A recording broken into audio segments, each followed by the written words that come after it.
Well guys, how's it going? My name is Al, and we got some class changes on the horizon for the next Tuesday, Wednesday reset, like a variety of underperforming specs, receiving damage buffs for both PvE content as well as PvP. Blizzard is also going after the tank spec of Blood DK to cut back on their overall PvE performance, and the new recently added Season 3 Resolve Trinket, which is very popular with many casters for PvP, is seeing a variety of different adjustments to cut back on its overwhelming popularity. I want to go over all of these updates planned for the next reset and how it'll impact your class performance. But right before that, most of you guys watching this videos are still not subscribed. However, the more of you remind, the more of you do. So let's keep it going. Subscribe to the channel as well as to the bell if you're watching these videos anyway, especially if you want to get regular updates for the patch 9.2 or potentially future coverage of the next expansion of World of Warcraft Dragonflight.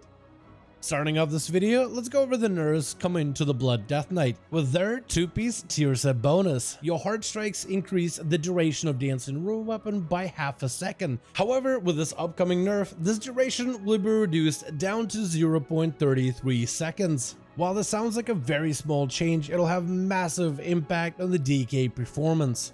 When a Death Knight uses the Dancing Rune Weapon ability, it spawns a copy of their blade. This rune weapon will grant the Death Knight various combat benefits defensively and offensively, but also the weapon will mimic some of the Death Knight's actions, like the set Heart Strike that gets amplified with your tier set. Your 4-piece tier set bonus spawns a second weapon by your side, granting you 2 weapons that mimic your actions. Another part of the 4-piece tier set allows the Death Knight to retaliate back at the enemy target with a Heart Strike whenever they take damage, and your rune weapons can also retaliate back at the target as well. This combination prolongs the duration of Dancing Rune Weapon as well as the defensive and the offensive benefits granted by the ability. And together with a conduit of Meat Shield, it allows the Death Knight a bigger health pool while the ability of Dancing Rune Weapon is present. A very impactful buff specifically against magic damage, which cannot be mitigated by tank armor. Having a bigger health pool lets you take bigger hits from the enemy target, which overall increases survivability of the Blood Death Knight in a variety of different situations. Then we have the legendary of Crimson Rune Weapon, which allows you to reduce the cooldown of Dancing Rune Weapon every time a Bone Shield charge gets consumed in combat, which happens quite regularly. Together, you create an extended duration of this buff through various bonuses and a shorter cooldown through a legendary, which gives you quite a high uptime of the Dancing Rune Weapon benefits.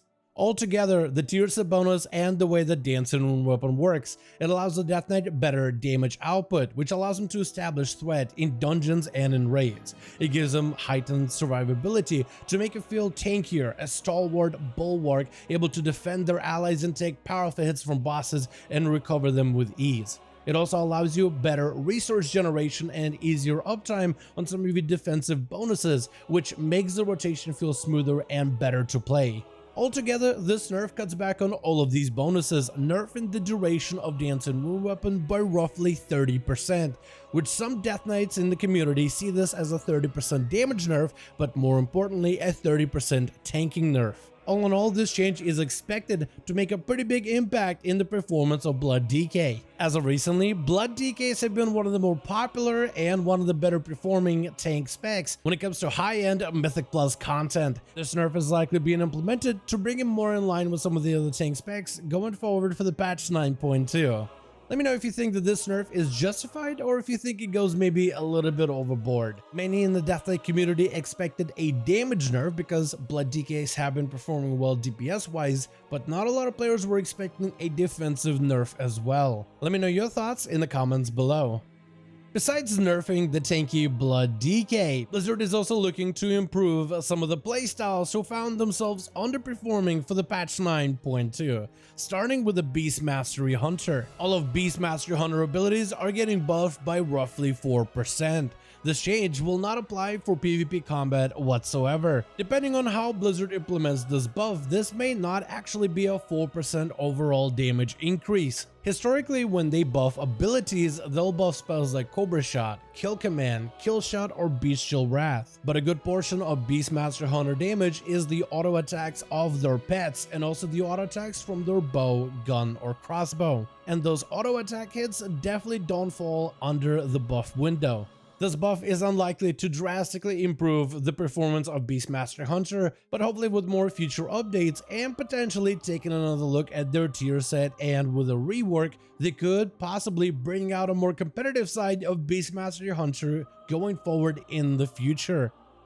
Another spec that's receiving a 4% damage buff for PvE content only is the Windwalker Monk. These recent buffs come at the heels of some of the other buffs that Windwalkers have received over the last few weeks, with Blizzard buffing the Rising Sun Kick, Blackout Kick, Tiger Palm, and Eye of the White Tiger in order to improve on their overall single target PvE performance. While Windwalker Monk has solidified itself as a burst AoE DPS for cleave fights and AoE content like Mythic Pluses that generally have been struggling when it comes to pure single target damage output in a raid environment. These changes are unlikely to improve the Windwalker performance for PvE in a significant way, but it'll rather tune them so that they're not as far behind for PvE performance compared to some of the other classes.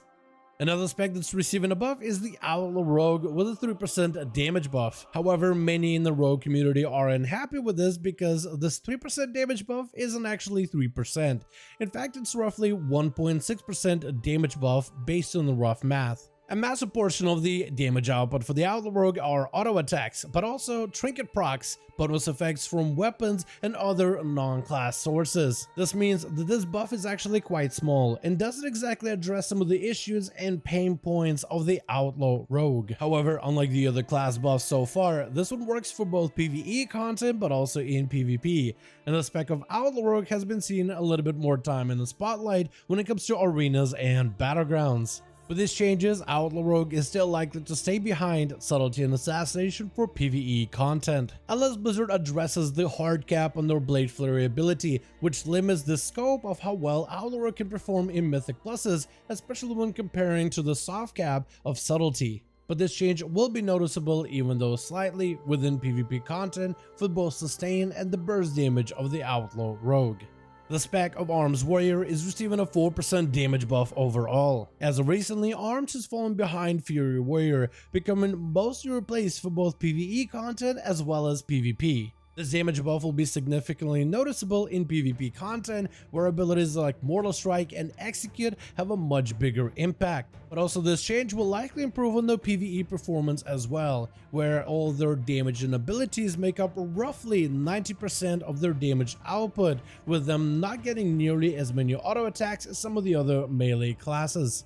Overall, this is looking like a decent buff to allow Arms Warriors a little bit more competitive breathing room, but this change will unlikely allow them to overtake Fury Warriors when it comes to their overall performance. And the final spec receiving a buff is going to be Affliction Warlock, with all of their damage and abilities getting beefed up by 4% in all kinds of content. Currently, Affliction Warlock raid performance is quite low, except for the fights where you can keep up multiple dots on multiple targets. They're also not too popular when it comes to Mythic Plus content, though a lot of that Mythic Plus air is likely being sucked up with how disgustingly good currently Destruction Warlocks are from Mythic Plus dungeons. However, for Affliction Warlocks, their PvP performance has been quite decent, ever since Blizzard changed the talent of Dark Soul Hysteria. To make it undispellable within PvP content, it has amped up the burst capability of Affliction Warlocks for PvP dramatically. And while this 4% damage buff will likely be felt within arenas and battlegrounds, it's unlikely to improve the overall standing of Affliction Warlocks within raids and dungeons.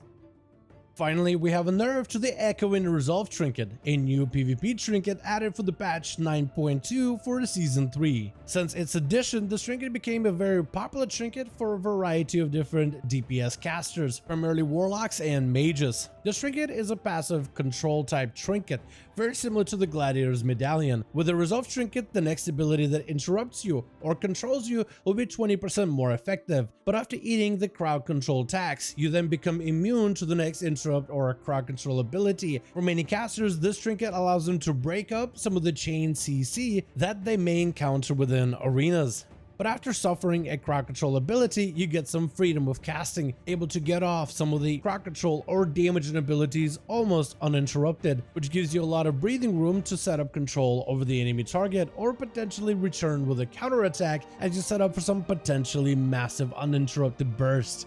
Because of all of these benefits, this trinket found itself to be a very competitive option for many of the caster classes when it comes to PvP content. Maybe a little bit too competitive, as Blizzard is announcing some of the following nerfs planned for the resolve trinkets going forward. The duration of the incoming crowd control is going to be up to 25%, which means that the taxing effect of this trinket is now going to be a little bit more impactful towards the caster running this trinket. After hitting a crowd control, the immunity duration that follows is also going to be cut down to 12 seconds instead of 15, giving casters a smaller window to establish crowd control and damage during this trinket's beneficial effect. This trinket will also ignore roots completely, which is a massive buff for warriors facing casters using this trinket. In PvP, most warriors will close the gap with the enemy target using the ability of charge, which will root the enemy player while moving the warrior rapidly to them.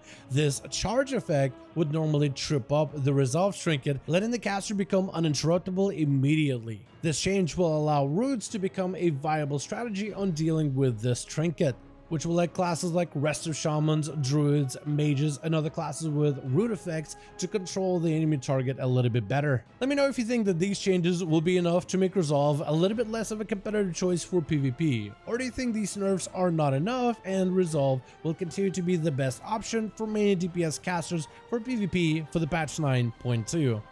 But otherwise, thank you guys so much for watching this video. I do hope you guys enjoyed. Let me know your thoughts in the comments below. What do you think about some of the buffs as well as nerfs coming to the patch 9.2 for the reset? Besides the classes we mentioned today, what are some of the other playstyles that deserve a buff for the patch 9.2? Is there specifically a playstyle that's struggling right now for PvE or PvP content that should be taken a closer look by Blizzard and potentially adjusted with the next Tuesday, Wednesday update? Let me know your thoughts in the comments below. As always, if you guys enjoyed this video or found it informative, go ahead and give it a thumbs up. I would very much appreciate it. And as always, in the description of every single video and live stream, we have a link to our Discord community channel. Probably the best place to reach out to me directly in case you want to let me know what your thoughts are on this video update. DMs are always open. Join our Discord to join part of our community. But otherwise, thank you guys so much for watching. I do hope you guys enjoyed. Let me know your thoughts, and as always, I'll see all of you guys in another video.